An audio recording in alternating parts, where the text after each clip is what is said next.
Okay, so this week we're going to be covering Chapter 3 and understanding children's behavior.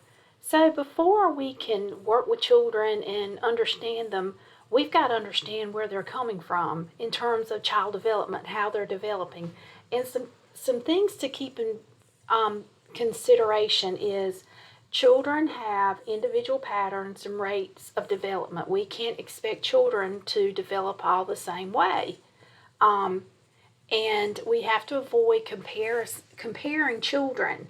And they should never be put with a label or stereotype a child. We shouldn't say terrible twos because sometimes children live up to their expectations. Not all boys are rowdier than girls. So we can't throw labels on children.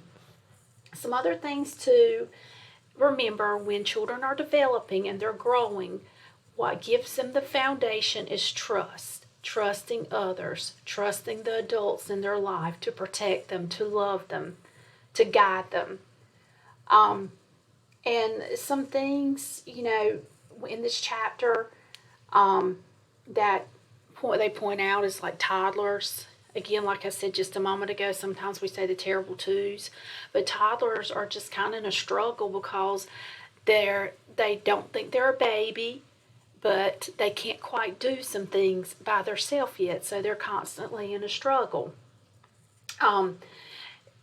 With preschoolers are full of words, and so we have to work with preschoolers on using their words to express their emotions rather than using their bodies to tell someone how they feel.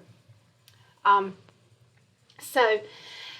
couple other things that are mentioned in this chapter are, school-age children, and their their development, and then also technology is discussed in this chapter. How it affects children's behaviors, how it affects their growth and development. So again, just some information in this chapter that you'll cover in other classes, but in order for us to guide children, we have to see how they're growing and developing.